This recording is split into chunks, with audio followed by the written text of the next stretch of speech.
वो तार इतना नीचे था कि उससे उस महिला का गला फंसता है, वो नीचे गिरती हैं। गले में आके अटक गया और मेरी गाड़ी जो बैटरी वाली थी, चार्जिंग वाली थी, वो खींचते खींचते मेरे को ले गई अंदर तक। स्ट्रीट लाइट जो होती है वो जलने के लिए होती है, वो उन लोगों के लिए होती है जो राहगीर वहाँ से आना जाना करे, कम से कम उनके लिए सुविधाजनक हो सके। वो लाइट बंद थी। खाने में तो घुटक ही नहीं पा रही, रोटी तो घुस ही नहीं पा रही, पानी भी घुटक नहीं पा रही, इतना पेनफुल है। जिम्मेदार ये कहते हैं कि हुआ तो नहीं है ना, और हम ये कहते हैं कि अगर हो जाता तो जिम्मेदारी कौन लेता। अभी भी जिम्मेदारों की तरफ से कोई जवाब, कौन जिम्मेदार है ये भी नहीं पता चला है। सिर्फ बिजली बचाने के लिए स्ट्रीट लाइट बंद कर दिया, जबकि घरों की लाइट जल रही होती। इस वक्त भिलाई में अजीब अजीब तरह की घटनाएं हो रही हैं। कहीं लाइटें बंद हो जा रही हैं, और उस बंद लाइट के दरमियान बहुत सारे ऐसे मामले आप देख चुके होंगे, चाहे मोबाइल गुमने के हों, एक्सीडेंट के हों, चोरियों के हों, एक दूसरे को मार देने के हों। लगातार ये खबरें अपडेट भी हो रही हैं। एक बहुत ही ज़रूरी खबर इस वक्त आई है और पिछले 2 दिन से लगातार ये चल रही थी। 26 तारीख की घटनाएं बता रहे हैं, रात के करीबन। और एक महिला जो है अपनी स्कूटी से जा रही थी, लाइट बंद था। स्ट्रीट लाइट जो होती है वो जलने के लिए होती है, वो उन लोगों के लिए होती है जो राहगीर वहाँ से आना जाना करे, कम से कम उनके लिए सुविधाजनक हो सके। वो लाइट बंद थी। अब बंद लाइट में जब वो गाड़ी चल रही थी कि अचानक से जो तार था, पतला सा तार था, बताया जा रहा है कि किसी इंटरनेट की कंपनी का हो। अब वो एयरटेल है कि जियो है ये कोई अंदाज़ा नहीं अभी लगाया जा सकता। वो तार इतना नीचे था कि उससे उस महिला का गला फंसता है, वो नीचे गिरती हैं औंधे मुँह, और गले में जो है अभी भी वो जो ज़ख्म है नज़र आ रहे हैं, जो निशान है वो अभी भी है, और घाव अभी भी है। ऐसा नहीं है कि वो ठीक हो चुका है। 26 तारीख की पूरी घटना, और इस घटना के बारे में जानना बहुत ज़रूरी था, सामने आना बहुत ज़रूरी था, इसलिए हम उनके घर ही आ गए बात करने के लिए। हमारे साथ वो महिला है। क्या नाम है आपका? मेरा नाम अमृता है। अमृता जी, क्या हुआ था, थोड़ा सा डिटेलिंग बताएंगे कि आप कितने बजे निकले थे और वहाँ पे क्या क्या? 26 तारीख को मम्मी के घर गई थी। मम्मी बुलाई थी मुझे, बेटा आना। मैं गई थी उनसे मिलने के लिए। तो वहाँ से निकल रही थी 8:30 को। मैं यहाँ BNS स्कूल के पास पहुँच गई थी, और वहाँ वायर जियो की पता नहीं कौन सी वायर थी, वो पूरी लहर मतलब ऊपर पूरा लहरा रही थी। तो वो मेरे फंदे में गले में आके अटक गया, और मेरी गाड़ी जो बैटरी वाली थी, चार्जिंग वाली थी, वो खींचते खींचते मेरे को ले गई अंदर तक, और मेरे गले में ये प्रॉब्लम हो ये गई। गला आप हल्का सा, मैं चाहूँगा अजय थोड़ा सा गला डिटेलिंग दिखाएं कि किस तरह से अभी भी वो निशान है, और आप समझ सकते हैं कि अगर तेज़ धार कुछ ज़्यादा ही घाव दे जाता तो क्या हो सकता था।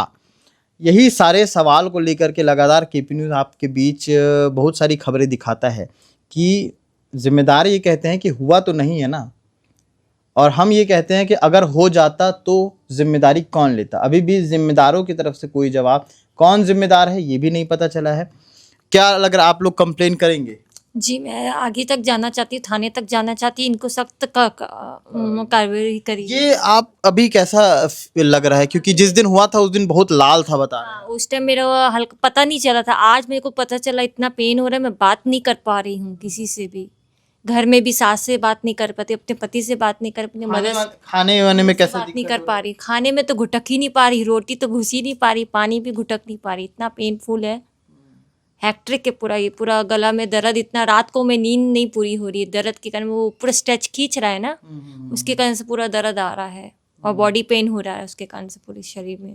तो अभी दवा वगैरह कहीं से आप लोगों ने हॉस्पिटल गए थे आप? मैं दवा ले रही जिला हॉस्पिटल में, मेरे हस्बैंड लेके गए। मैं 8 मार्च को मेरा कांड हुआ वहाँ, तो तुरंत मुझे वहाँ जिला हॉस्पिटल में तुरंत उनको फ़ोन किया, वहीं से तुरंत वो आए, मुझे जिला हॉस्पिटल में लेके गए, ट्रीटमेंट करवाए, इंजेक्शन लगवाए। तुरंत हम वापस आए डॉक्टर के पास से, और तब से मैं यहीं हूँ, अपने ससुराल में ही हूँ।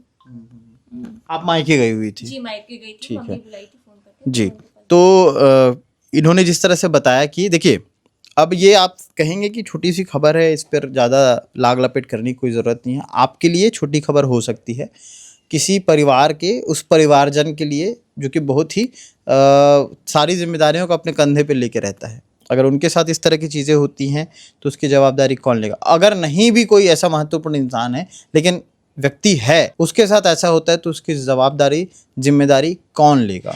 यही सवाल बार बार हम पूछते रहते हैं, लेकिन जवाबदार और जिम्मेदार जिन कुर्सियों पर बैठे हैं वो सिर्फ बैठे हैं, कुछ कर नहीं रहे हैं।